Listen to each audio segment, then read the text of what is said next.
This is Omar today, or whenever it was interviewed. I think it was last night. And he said that he has faith in Kenny Pickett. Stephen A was going crazy, went crazy, goes, "What is he thinking? What is this thinking? I'm speaking on behalf of TJ Watt. He's speaking on behalf of everybody. He's the ambassador to the Pittsburgh Steelers, I guess now, Stephen A. Smith. He's the self-proclaimed ambassador to the Pittsburgh Steelers. And him and fans all around the media and Facebook, social media, they want to talk about Kenny Pickett, Mason Rudolph. Like it's just it's such an easy answer, bro. Like Mason had 3 good games. It's so easy. It's so obvious. You just throw him in there. Mason has been in the league for I don't know how many more years than Kenny Pickett. At least 3 or 4 more years than Kenny Pickett has been sitting on the bench, developing, worked. Even though he said he didn't get help from Ben, worked behind Ben Roethlisberger, watched how Ben Roethlisberger ran and managed and played an offense, and was an All-American in college. Kenny Pickett won an ACC championship for Pitt, was in his second year last year. Mason is further along in his development. And the NFL is a business. It's just not, Mason's better, because it's easy. You could say, yeah, it's easy. He went out there and he played better than Kenny Pickett. Any fucking person could tell you that, yes. But it's a business, and the business right now is Mason is not even on contract with the Pittsburgh Steelers. So what is the GM supposed to do, Stephen A. Smith? Throw their quarterback that they invested a first-round pick in that's only going into his third year, who's on a cheap deal? So again, it's a business. You have a third-year quarterback on a cheap-ass deal coming back that you don't know what you're going to get. There's little things that he was doing that can be fixed, that can be groomed, that can be better. Like, was just progressing and going further along in the league, like having the confidence to make checks at the line. Ben couldn't make checks at the line under Coward, bro. Like his first 2-3 years in the league, he had the handcuffs on. So it's not like you just go out there and you just hand the reins over to the rookie and you say, "Okay, bud, okay, pup, go out there and call all the plays on offense and make all the throws and do everything." You're just out there. You slowly progress in the offense. He's missing throws. He's off time, off rhythm, bailing out of the pocket too quick, when maybe if he just looks at film, there could be a quick slant over the middle that he missed that he just didn't see if he would have just looked off the coverage quick enough, dumped it to Jalen Warren instead of trying to sit there and make a big play down the field, when you could easily just, instead of having a 2nd and 15, we could be in a 2nd and 4, 2nd and 5, 2nd and 6. And then those drives could be, that just changes the momentum of that whole drive. Just that little intricate little thing that he could do, just getting the ball out a little quicker. And that takes time, that takes practice. And let's be honest, we had one of the worst offensive coordinators in history. The offensive line came on as of late, and that's when the offense started to turn a little bit better. And we had our playmakers back, Deontay Johnson, Pat Freiermuth. The Steelers are shelling out $30 million to Cam Hayward, or TJ Watt, $20 million to Cam Hayward, and I think it's like 18, 19, 17, 18, $19 million to Minkah Fitzpatrick, and have like $8-9 million in cap space. Stephen A's out there like, "I would even bring in broken ass Kirk Cousins. I'll bring him in. I'll bring him in. Shit, I didn't even think about. Would you think about that? Yeah, that's obvious. He's thrown for 5,000 yards in the league before. That's a no-brainer, bro. But there's a business aspect to it. The Vikings probably want their quarterback back, and there's probably 13 other teams knocking on this guy's door, to where the Steelers are just not going to get this guy. And if the Broncos happen to release Russell Wilson for absolutely nothing and decide to pick up the bill, there will be 25 other teams trying to get that fucking contract and get that deal done with Russell Wilson. So that's just the business aspect of it. And what, you're just going to draft a whole entire new quarterback? That's going to be a project, and that's going to take time to mold. There's no guy really, who could you really say in this draft is just the next Peyton Manning, the next Tom Brady, the next Ben Roethlisberger, the next fucking John Elway, the next Joe Montana, the next Terry Brown. Which quarterback can you really sit there and say in this draft is that dude? What quarterback can you sit there and say is that dude? All right? They got Baker Mayfield ranked in the top 10. who got laughed out of Cleveland. Now he's in the top 10.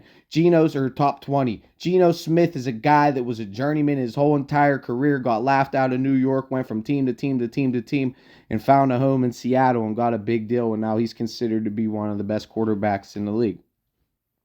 Because it's a team game, though. Cam Hayward even said on his Twitter, quarterbacks get too much credit when you lose and too much credit when they win. And it's true, because Geno Smith went into a situation to where he had receivers galore, running backs galore, and a Hall of Fame coach and Pete Carroll to, make him live up to his fullest potential. And Arthur Smith got the best that Ryan Tannehill's ever gotten out of his career. People are saying Arthur Smith's so bad. Arthur Smith had a number one offense at one juncture in the NFL. At one point in the NFL, he was leading a number one offense. So what more do the Steelers fans want to be satisfied? I don't understand. Super Bowl every year, I guess. That's the only thing that's going to make them completely satisfied, I guess. But it's unrealistic, and that's just the business of it, man. That's just the business of it. And Mason Rudolph coming back, like, is he really that guy? It's just more than it. That's the title of this video. Football is more than just Mason Rudolph is better than Kenny Pickett. Like I said to start the whole video off, we don't even have him on contract. How much is Mason really worth? And what, does he think he's going to get a better opportunity to start somewhere else? No, not really. So they're probably going to get a deal done. Mason's like, oh, I want to keep my options open. Yeah, so should the Steelers. Somehow, some way they can get Tannehill for cheap. Somehow, some way, Fenix falls to the third round. You never know. Quarterbacks drop every year. What if Fenix is that guy that drops to the third or the fourth round? Okay, then you take it. But to really go out there and just see, and you don't know what's going to happen. So you, as an organization, as a coaching staff, what are they supposed to do? They're just going to throw their guy that they drafted and they put up there and they're trying to groom along to be the face of their franchise and be their starting quarterback of their franchise, who they just went out there and got an offensive coordinator to help him, to bring balance to the offense, to take the pressure off of him, to give him, a little bit of help. And then, they might even take a receiver in the third or fourth round to get him a little bit of help too. Because I can see them getting rid of that Allen Robinson contract. Kirk Cousins is not even a realistic option right now. They don't even have the money to get a Kirk Cousins or probably even a Tannehill. So that's just... Is Gardner Minshew that much better than Kenny Pickett? Is Mason Rudolph that much better than Kenny Pickett? And these are guys that are past their prime. Kenny's 25. Mason's 28. Mason's like in his prime, 28 going on 29. Kenny's 25 going on 26 in his third year. He can't get better if he hits that film room. That's really what it comes down to as a quarterback, is studying film, being able to break down the defenses, being able to decipher what the defense is trying to do before the snap, throwing in pre-snap motions. I was even talking about in my videos this year, the offense needs to throw in more pre-snap motions to give Kenny a beat on the defense, to get a read on a defense if they're in a man defense, if they're in a zone defense, to where he has a quick beat on a defense to where boop, boop, boop, and you keep going and keeping the offense in rhythm. There was no rhythm under Kenny Pickett, and really, that can change. That really can change because there's just a lot of little things. Footwork in the pocket, standing in the pocket, stepping up in the pocket a little bit to the left, a little bit to the right, just little things like that if he's got to get better at. And being able to look off his receivers. We would think everybody thought Kenny Pickett would be further along in his development at that point. He was like supposed to be the quarterback, but a quarterback's quarterback. He's accurate. He's got mobility. We got a good run game. We got a good offensive line, and we got him on the cheap. It's a low risk, high reward. The Steelers made their investment. Like I said, it's more than just Mason Rudolph is better than Kenny Pickett. The Steelers are trying to get and looking to get a return on that investment. To have Mason Rudolph come back, they're going to have to invest money into Mason Rudolph to bring him back on what? If I'm Mason Rudolph, I'm not committing to anybody long term. I'm going to sign a 1-year deal if I'm Mason Rudolph, to where I think I'm going to have the best opportunity on that 1-year deal to get a chance to start, to then hit free agency and have way more leverage next year in free agency when I'm 29, 30, in my peak of my pinnacle of my prime, coming off a hot-ass season. That's me if I'm Mason Rudolph. It's common sense, man.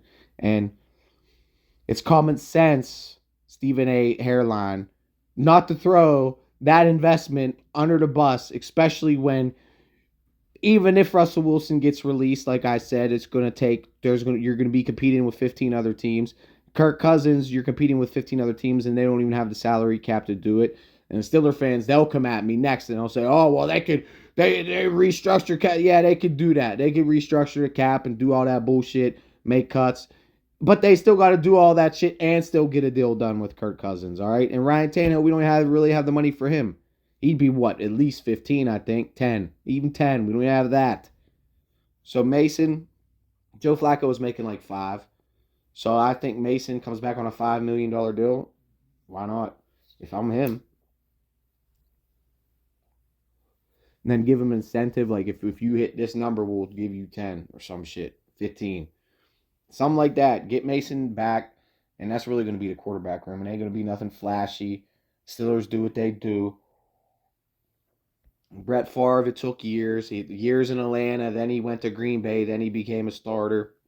It took years for Rodgers to sit behind Favre. It took years for Young to sit behind Montana. It took years for Jordan Love, who had a ball-out year this year, to sit behind Aaron Rodgers. It took Mason years to sit behind Ben Roethlisberger to go out there when Kenny Pickett happened to get hurt and have 3 good games against 3 trash-ass teams. Not the Ravens, but the Ravens weren't even trying to win that game. 2 of the trashiest defenses in the league, Cincinnati and Seattle, that we ran all over. It took years for him to have those 3 good games, okay, in the NFL. So it takes time. And Kenny's got time on his side. And he's still on contract for the cheap. And he was a first-round investment. So it's common sense not to throw that person and that player and that cheap-ass, great-ass, low-risk, high-reward investment under the fucking bus, Stephen A. Smith. It's a business, okay? Just like you're in the business of race baiting and saying dumb shit for clickbait on your dumbass ESPN, Disney Channel, bullshit news station, woke news station that everybody likes to call it. And I'm a Democrat, but I'm tired. I don't want to, if I'm listening to ESPN, I want to hear your big loud mouth playing a card every day, okay? So that's my take on Stephen A. Smith in the Steelers quarterback room.